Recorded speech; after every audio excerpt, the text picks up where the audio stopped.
सांसद इकरा हसन ने उठाया सच से पर्दा, मंदिर मस्जिद का खुला राज।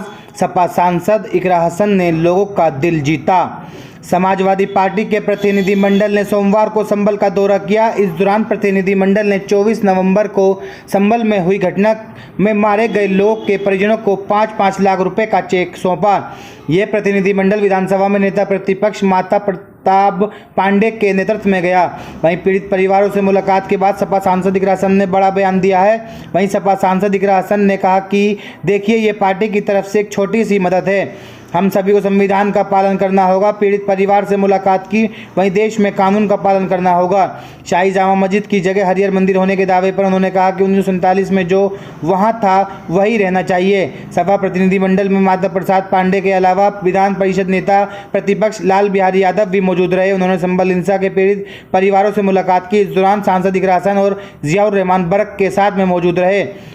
वहीं प्रतिनिधिमंडल ने पीड़ित परिवार से मुलाकात की और उन्हें 5-5 लाख रुपए का चेक भी सौंपा। वहीं सपा प्रतिनिधिमंडल के संभल दौरे और पीड़ितों को 5-5 लाख रुपए देने पर यूपी सरकार में राज्य मंत्री दानिश आजाद अंसारी ने कहा कि समाजवादी पार्टी जो भी बात कह रही है वह एक राजनीतिक स्टंट है। आज हमारी योगी सरकार ने, चाहे संभल का मामला हो या किसी अन्य जिले का, योगी सरकार वहां विकास और कानून व्यवस्था के लिए ईमानदारी से काम कर रही है। आपको बता दें कि शाही जामा मस्जिद में सर्वे के बाद संभल के उस इलाके में हिंसा भड़क गई थी। वहीं इस हिंसा में 5 लोगों की मौत हो गई। इस मौत के बाद कई दिनों तक प्रतिनिधिमंडल को वहां जाने की इजाजत नहीं दी गई। इसके बाद वह अभी प्रतिनिधिमंडल सोमवार को संभल पहुंचा। इसके बाद सांसद इकरा हसन ने क्या कहा, सुने। देखिए, मुझे लगता है बहुत ही इन सब चीजों की कोई जरूरत नहीं है, क्योंकि हमारे देश का जो कानून है सभी को उसका पालन करना है।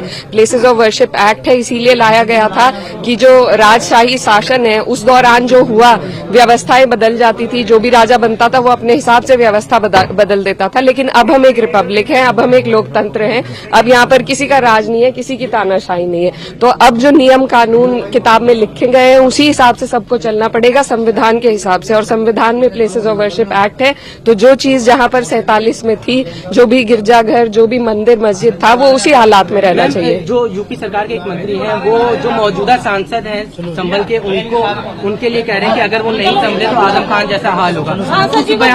देखिए, लगातार इसी तरीके से थ्रेट देने का काम खासतौर पर राज्य सरकार कर रही है। जो विपक्ष के नेता है उन पर झूठी कार्रवाई आराम से करते हैं। एक छोटा सा आप 40 दिन बाद यहाँ पर आई हैं, पहले आप क्या कहना चाहेंगे? जी हाँ, आप क्या कह रहे थे? ये चैनल तो हम देते ही नहीं। जी हाँ जी, आप लोग इकट्ठे पूछ लीजिए। जी, सबसे पहले आप यहाँ पहुंची है, चेक डिस्ट्रीब्यूट किया है, क्या? देखिए, ये एक बहुत छोटी हमारी तरफ से, पार्टी की तरफ से मदद है। कोई जिस तरीके की घटना को यहाँ पर अंजाम दिया गया उसकी कोई भरपाई नहीं है। हमें बेहद अफसोस है, लेकिन फिर भी जो भी नुकसान हमारे लोगों का यहाँ पर हुआ है प्रशासन द्वारा, तो उसके लिए हम ये एक छोटी सी मदद लेकर यहाँ पर पार्टी की तरफ से आए थे। हमने पहले भी प्रयास किया लेकिन किसी को आने नहीं दिया गया। आज हम लोग यहाँ आए हैं, हम पीड़ित परिवार से मिले, उनसे बात करी और उनके दुख में शरीक होने का हमें आज मौका मिला।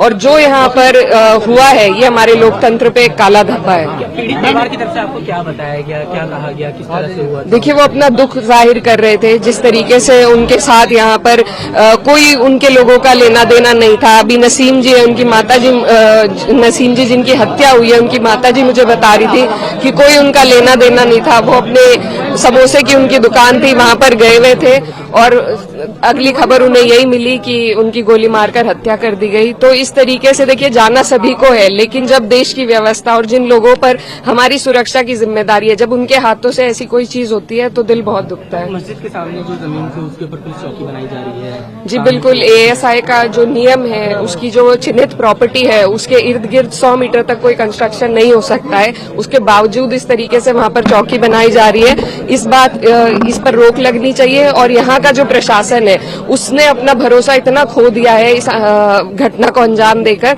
तो इसीलिए लोगों को आपत्ति है। जिस तरह से बंद मंदिर मिले हैं यहाँ पे, कई कूप जो हैं और कुएं मिले हैं, लगातार इस तरह का अभियान जो अभी तक चल रहा है, तो इस अभियान को आप कैसे देखती हैं? देखिए, मुझे लगता है बहुत ही इन सब चीजों की कोई जरूरत नहीं है, क्योंकि हमारे देश का जो कानून है सभी को उसका पालन करना है। प्लेसेस ऑफ वर्शिप एक्ट है, इसीलिए लाया गया था कि जो राजशाही शासन है उस दौरान जो हुआ, व्यवस्थाएं बदल जाती जाती थी, जो भी राजा बनता था वो अपने हिसाब से व्यवस्था बदल देता था। लेकिन अब हम एक रिपब्लिक है, अब हम एक लोकतंत्र हैं, अब यहाँ पर किसी का राज नहीं है, किसी की तानाशाही नहीं है। तो अब जो नियम कानून किताब में लिखे गए हैं उसी हिसाब से सबको चलना पड़ेगा, संविधान के हिसाब से। और संविधान में प्लेसेस ऑफ वर्शिप एक्ट है, तो जो चीज जहाँ पर 47 में थी, जो भी गिरजाघर, जो भी मंदिर मस्जिद था, वो उसी हालात में रहना चाहिए। जो यूपी सरकार के एक मंत्री हैं, वो जो मौजूदा सांसद हैं संभल के, उनके लिए कह रहे हैं कि अगर वो नहीं संभले तो आजम खान जैसा हाल होगा।